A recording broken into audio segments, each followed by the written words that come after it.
In some speeches, President Petro has been seen. This curious red flag with a black square, according to the president, means barbarism or local democracy. According to history, it means war to the death.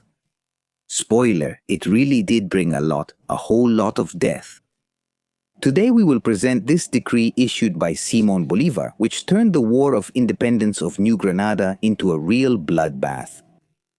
Is such a level of violence really justified for a president? Did I do it with pride? Are you interested? Alright, then stay until the end of the video. Can you imagine how your own voice would sound speaking Chinese, German, or Urdu? With Bribe, it's possible. It's the most affordable and accessible AI-powered dubbing and video editing platform on the market. Do you have a business project where you need to create videos? Bribe translates your content into dozens of languages in seconds. Click on the link in the description and the first comment to get a 20% discount with my code Sebas.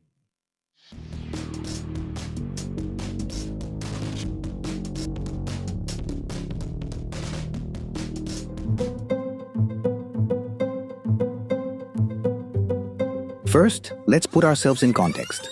Venezuela proclaimed its independence in 1811 and the First Republic was founded, with a weak government made up of a Caracas elite without popular support or real control over the entire territory.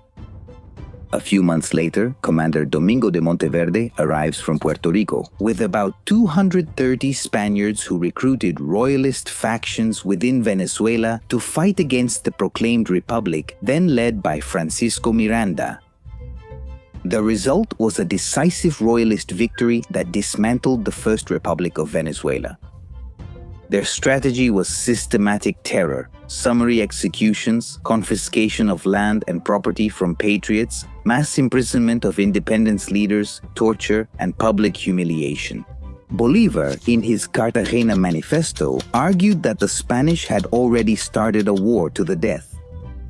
Other leaders, like Antonio Nicolás de Briceño, nicknamed El Diablo, proposed something radical during his exile in Cartagena in his so-called plan to liberate Venezuela.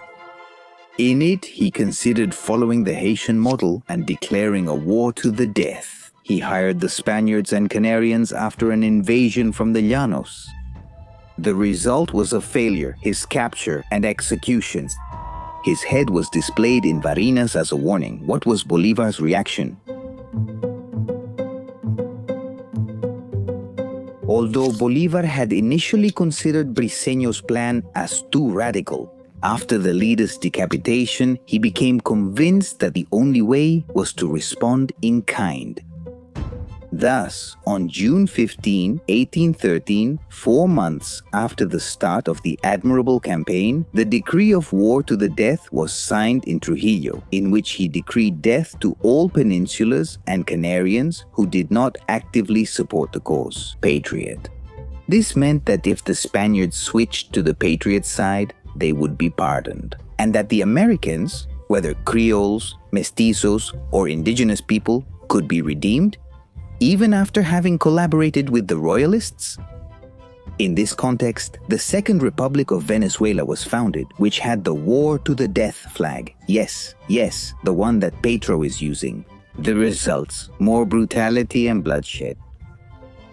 After the Battle of Niquitao, the Spanish prisoners were executed. When Bolívar entered Caracas in August 1813, about 800 Spaniards were imprisoned and many were executed. And since violence only brings more violence, the royalists continued to escalate. Bobes, who commanded the campaign that dismantled the Second Republic, carried out his own war to the death against the patriots through his Llanero Lancers. And so, both sides kept committing war crimes even after the final battle, the Battle of Boyacá in 1819, where all the Spanish prisoners, including the commander José María Barreros, were executed by firing squad.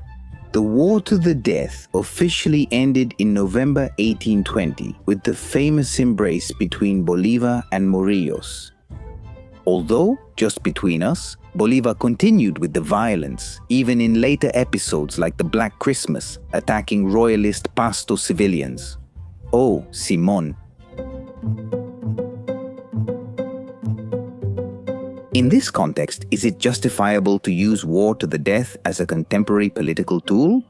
It depends on the perspective you look at it from, according to the historical context. Was it a response to royalist violence? But on the other hand, nothing justifies the indiscriminate violence that included killing non-combatant Spaniards just for being Spanish. On the other hand, while it represents self-determination, it legitimized political violence, setting a dangerous precedent.